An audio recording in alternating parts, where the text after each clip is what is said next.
और सबसे पहले शुरुआत बड़ी खबर के साथ। राहुल गांधी के घर कल हुई बैठक से जुड़ी बड़ी खबर आ रही है। CNN न्यूज 18 की मारिया शकील की खबर है कि इस बैठक में राज्यों में आने वाले चुनाव पर नहीं बल्कि राष्ट्रीय राजनीति पर चर्चा हुई है। खबर यह कि 2022 में राष्ट्रपति चुनाव में विपक्ष की तरफ से शरद पवार के नाम पर चर्चा भी हुई है। तो विपक्ष में सियासी हलचल इसी के साथ बढ़ती हुई नजर आ रही है। आपको बता दें कि आने वाले जो चुनाव है राज्यों में उस पर यहां पर चर्चा नहीं हुई। कल ये जो बैठक हुई थी जिसमें सोनिया गांधी भी वर्चुअली जुड़ी थी, प्रियंका गांधी भी मौजूद थी, हरीश रावत भी इस बैठक में मौजूद थे।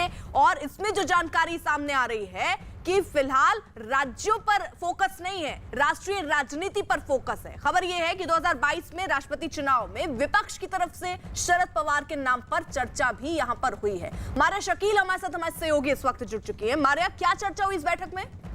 जी, ये बिल्कुल सही कहा आपने कि ये जो मीटिंग्स हुई हैं, जो प्रशांत किशोर जिसमें मौजूद थे, उसमें कांग्रेस को लेकर चर्चा हुई है। कोई ऑपोजिशन का कोई चेहरा हो सकता है, ये हम लोग देख पाएंगे या नहीं, क्योंकि हम लोगों ने देखा था कि प्रशांत किशोर से बहुत सारी मुलाकात शरद पवार ने की थी। करीब 3 मुलाकात दोनों के बीच में हुई है, दिल्ली और मुंबई में मिला करके। ये भी हम जानते हैं कि उनका रोल बहुत ही अहम रहा है। ममता बनर्जी के वो सलाहकार रहे हैं और इसके अलावा MK स्टालिन को इलेक्शन स्ट्रैटेजी में उन्होंने मदद की है। फिर तो क्या हम ये देख सकते हैं कि शरद पवार शायद ऑपोजिशन का एक चेहरा बन सकते हैं, क्योंकि शरद पवार की एक क्रॉस पार्टी एक्सेप्टेबिलिटी है।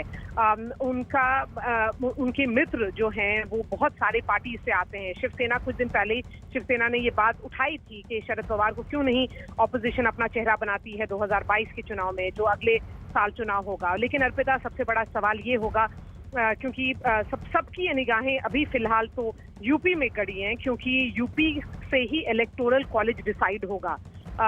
अभी फिलहाल हम ये कह सकते हैं कि भाजपा ने बढ़त बनाई हुई है यूपी में। उससे पहले आगे अब माहौल कैसे बनता है चुनाव का, वो आगे देखना है। लेकिन अगर इलेक्टोरल कॉलेज भाजपा के फेवर में रहेगा तो ये सब जो एफर्ट्स हो रहे हैं ऑपोजिशन की, वो शायद ज्यादा रिजल्ट्स नहीं दिखा पाए। लेकिन ये जरूर है कि ऑपोजिशन के बहुत सारे नेता शरद पवार को अपना नेता मान सकते हैं। लेकिन मारिया, आप जरा बताइए, शरद पवार के नाम पर चर्चा तो हुई, सहमति कब तक बन सकती है? क्योंकि एक चेहरा सामने लाना बहुत जरूरी है, आने वाले चुनाव में भी हेल्प करेगा। ये कब तक मुमकिन है?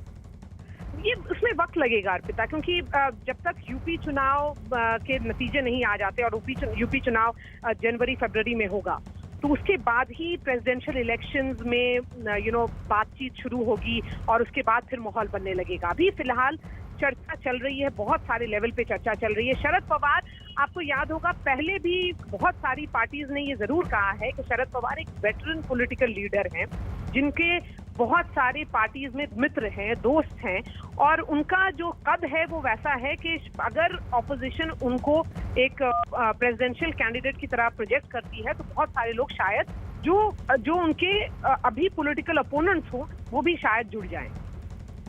बिल्कुल, बहुत बहुत शुक्रिया मारिया तमाम जानकारी के लिए।